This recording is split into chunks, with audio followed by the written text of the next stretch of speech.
nomor pabrik 14 USA 247 oleh saksi Ricky Rizal Wibowo diserahkan kepada saksi. Ketika Kuatmaruf menahan kantuk saat jaksa penuntut umum (JPU) membacakan dakwaan. Sidang pembacaan dakwaan jaksa penuntut umum (JPU) terhadap Kuatmaruf selesai pukul 22.40 waktu Indonesia Barat malam yang dilaksanakan di Pengadilan Negeri Jakarta Selatan, Senin tanggal 17 Oktober tahun 2022. Kuatmaruf disidang terakhir setelah Ferdy Sambo, Putri Chandrawati, dan Ricky Rizal. Kuatmaruf memakai kemeja putih, sama dengan terdakwa Putri Chandrawati dan Ricky Rizal. Hanya Ferdy Sambo pakai batik.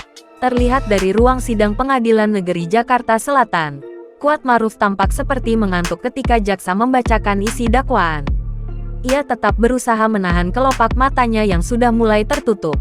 Hanya terdakwa Kuatmaruf yang tidak memegang kertas isi dakwaan. Ia hanya duduk bersandar dengan merapatkan jari-jarinya. Sesekali, kepalanya tertunduk dan tetap berusaha menahan matanya yang sudah mengantuk dengan cara mengedipkan.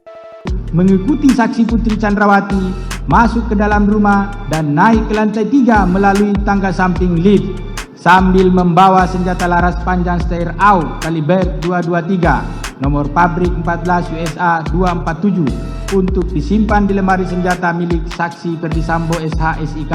Setelah JPU selesai membacakan isi dakwaan, Ketua Majelis Hakim pun bertanya kepada Kuatmaruf apakah mengerti soal isi dakwaan yang dibacakan jaksa.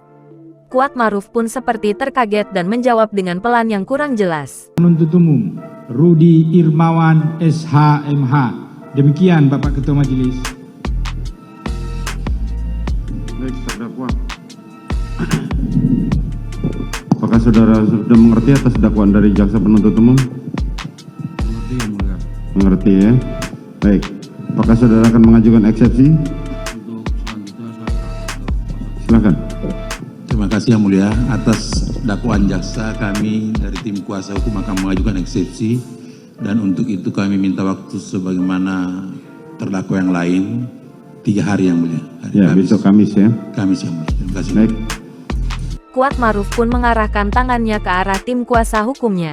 Tim kuasa hukum terdakwa Kuatmaruf pun menyampaikan kepada majelis hakim kalau eksepsi akan dibacakan pada Kamis. Diketahui, Kuatmaruf didakwa bersama-sama Ferdy Sambo serta Putri Chandrawati melakukan pembunuhan berencana terhadap Brigadir Nopriansyah Yosua Huta Barat atau Brigadir J. Kuatmaruf disebut jaksa terlibat dalam pembunuhan berencana kepada Brigadir J. Kelimanya disangkakan perbuatan pembunuhan berencana dan dijerat pasal 340 subsidiar pasal 338 junto pasal 55 dan pasal 56 Kitab Undang-Undang Hukum Pidana KUHP. Ancaman pidananya maksimal hukuman mati, penjara seumur hidup, atau penjara selama-lamanya 20 tahun. Jangan lupa subscribe, share, komen, dan like ya!